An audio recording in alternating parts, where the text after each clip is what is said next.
Pomodlíme sa. Bože, Oče milostivý, daj nám byť dnes počúvať Tvoje slovo, tak ako sa k nám dnes prihovára. Daj otvorené srdcia, daj počuť Tvoj hlas i dnes do našich životov. Nech vieme, že Ty prichádzaš, Ty si tu. Čo chvíľa. Preto daj nám pevnej viery, aby sme od Teba neodpadli. Amen. Z úcty voči slovu Božiemu, bratia a sestry, povstaňte a vypočujte si slova Písma svätého, ako sú zapísané v liste Židom v 3. kapitole, takto znejúce. Hľadte, bratia, aby nikto z vás nemal zlé a neveriace srdce a tak neodpadol od živého Boha. Ale napomínajte sa navzájom deň čo deň, dokiaľ sa hovorí dnes, aby nikoho z vás nezatvrdilo mámenie hriechu. Lebo sme sa stali Kristovými účastníkmi. Tak podstatu, ktorú sme mali na počiatku, zachováme pevnú až do konca. Amen. Toľko je slov z Písma svätého.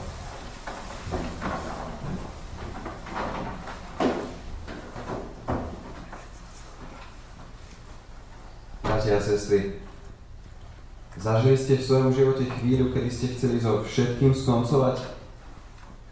Kedy ste si povedali, moja práca je úplne zbytočná. Moje snaženie v rodine si nikto neváži. Nikoho to nezaujíma, čo robím. Nikoho nezaujímam ja. Nikoho nezaujíma, čo som kedysi urobila. Alebo má moje manželstvo ešte cenu? Veď mi na tom druhom už vlastne ani tak nezáleží. Už k nemu nič necítim. A nehanbíme sa priznať, že sme kedysi o niečom pochybovali. Ak by nebolo pochybnosti, ak by sme znova nerozmýšľali o tom, či je to pravda, čomu veríme, nepodrývali vlastné presvedčenie, tak potom by sme naozaj, my ľudia tu na Slovensku, verili s najväčšou pravdepodobnosťou ešte v slovanské božstvá. Ak by nebolo novôt, nebolo by nového výkladu písma. Neuverili by ani učeníci Ježiša Krista. Uvažovanie, logické rozmýšľanie priviedlo aj Lutera k prehodnoteniu jedinej pravdy, jedinej možnej cesty k spáse. Pretože našiel pravdu v Biblii. Našiel ju v Kristovi. U Neho našiel tú pravú lásku. V Kristovi objavil veľkosť lásky, ktorá odpovedá na všetky naše pochybujúce otázky. Pochybujeme, keď strácame tú pravú vieru. Keď nevidíme cieľ. Keď sa prestávame nechať viesť našim Bohom. A berieme povrazy života do rúk, do našich vlastných rúk. A berieme si teda tak vedenie vlastného rozhodovania, vlastnými túžbami a vlastným úsudkom. Bratia a sestry, my naozaj chceme byť skutočnými bratmi a sestrami v tomto spoločenstve. Chceme veriť v Krista, oslavovať Boha a navzájom si dôverovať. Je tak? Alebo ak máte iný dôvod, povedzte teraz, prečo ste prišli do kostola. Ale naozaj, o tom má byť cirkev. Keď sa nám niečo nepáči, povedať si to do očí. Cirkev má byť o dôvere, o istote odpustenia, o možnosti zmeny, o autenticite. Že sa nemusíme na nič hrať. O tom dokonca, že sa ani nemusíme hanbiť viac za svoj hriech, ale máme ho Bohu vyznať. Lebo jedine, keď svoje hriechy bez hanby vyznáme, tak vtedy ich úprimne ľutujeme. Tak teda začnem ja prvý. Pretože takými máme byť my, farári duchovní medzi vami. Ako duchovní by sme mali byť vždy pár krokov pred vami. aby sme vám vedeli pomôcť pri tom, čo vás trápi a viesť vás tak k nasledovaniu Krista. No to, že sme pár krokov vopred, vôbec neznamená, že sme akísi svedci. Pozor na to, bratia a sestry. To sa možno len zdá tým, ktorí sú ešte veľmi na začiatku svojej cesty s Bohom. Aj my robíme chyby.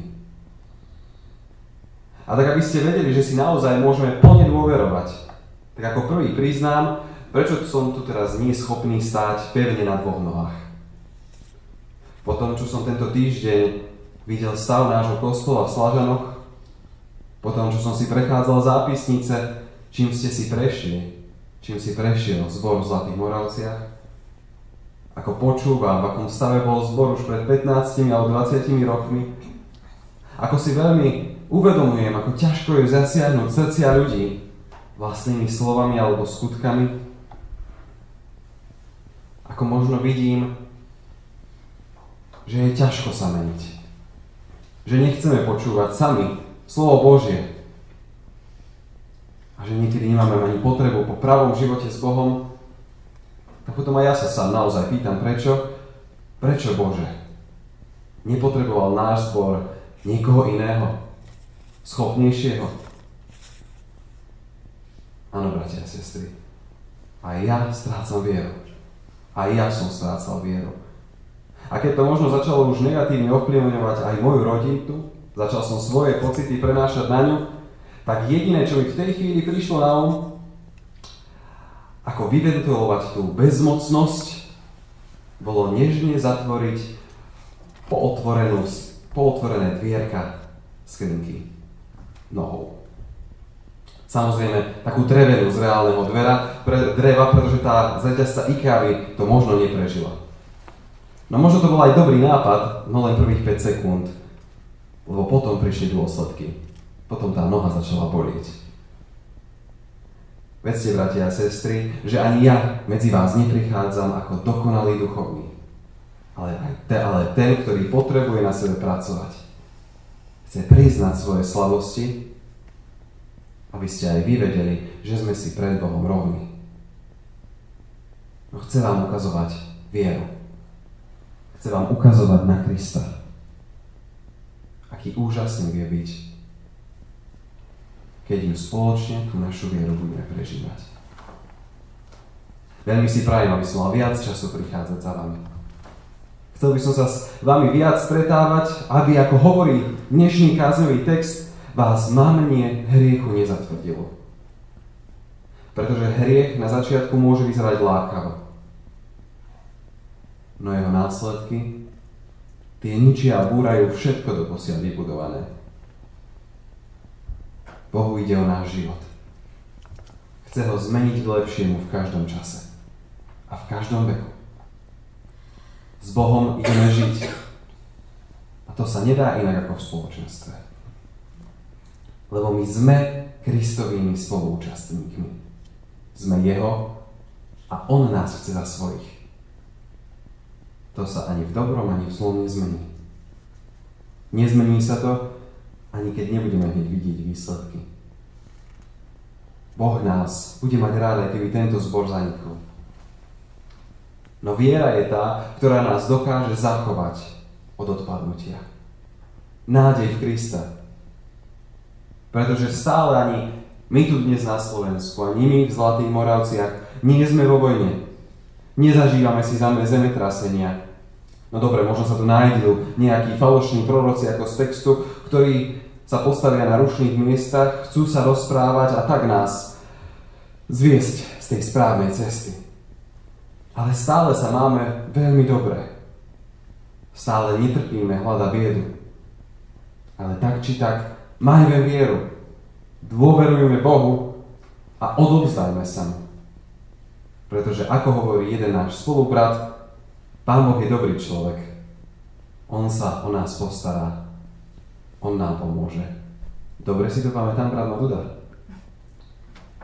Dobre to hovorím, alebo je to inak? Ale naozaj brat Maduda správne hovorí. Pretože Kristus sa stal človekom. Práve kvôli nám. aby sme sa viac nemuseli báť o našu budúcnosť, o našu večnosť.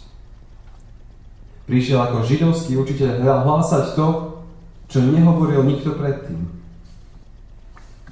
Prišiel nám dať dokonalý základ na to neodpadnúť od viery a nádeje vo vzkriesení. Boh neposlal len nejakého anjela posla, ktorý by prišiel medzi nás, napomenúť nás a presvedčiť o svojej láske. Pretože Boh miluje a chce, aby sme milovali. Chce, aby sme sa stali jeho deťmi. Každý jeden, čo tu sedí. Tak teda, Boh ťa miluje, drahá sestra Faltinovičová. Boh chce, aby si tu teraz bola, sestra Potočná. Boh sa za teba obetoval, brat Maduda. Kristus sa stal človekom kvôli tebe, sestra Ivanová. Boh je tvoj najlepší priateľ, moje rodine. Boh sa o teba postará, sestra Kostolnička. A Boh nás chce za svojich. Boh nás miluje. Boh zomrel za každého jedného z nás. A na čo nám to je vedieť? Na čo je nám to si uvedomovať každý deň? V čom nám to pomôže? Pretože práve láska je tá, ktorá obmäkčí v hneve, utrie slzo smútku, zahojí bolestivé rany z minulosti. To nie sú len prázdne slova, pretože Božie slovo sa skutkom stáva. Veď Boh len povedal slovíčko a bol stvorený tento svet a stalo sa. Božie slovo je platné a nemenné. Ono je pravdou, ktorá sa stáva realitou vo chvíli, keď my pustíme tie opraty našich životov a budeme veriť. Necháme sa Bohom viesť a riadiť. O tom je viera. Tá nám pomáha neodpadnúť. A Boh je ten, čo pridáva do kachly našej viery. Živá viera je o živote, nie o filozofovaní. Viera nie je rozumový úsudok o existencii Boha. Je to dôvera v toho najlepšieho odpúšťajúceho Boha. A keď takého Boha poznáme, tak takého chceme počúvať. A keď budeme počúvať, tak naozaj vytrváme. Preto nie ak, ale keď do nášho života prídu ťažké chvíle, v prvom rade snažme sa pomenovať problém. Dôkladne popremýšľajme, o čo ide. Vyrozprávajme sa niekomu. Neskončíme však len pri tom, ale vyznajme to Bohu v modlitbe. Zdôverme sa mu so svojou slabosťou, lebo on našu slabosť dokáže pretvoriť na svoju silu. A nebojme sa použiť metódy, ktoré nám Kristus ponúka. Takže utiahnuť sa, oddychnúť si, postiť sa a zmeniť doterajší pohľad na svet. A za štvrté, nielen sa nechajme viesť Bohom, ale ho aj aktívne nasledujme. Vtedy sa naše pochybnosti stanú ničím. V každom čase. Či už v dobe vojny alebo pokoja. Počas obdobia konca, ako sme čítali v evanjeliovom aj pištolnom texte, alebo v čase lásky. Vždy budeme vedieť, kto sa o nás stará a nazýva nás svojimi synmi a dcerami. Amen.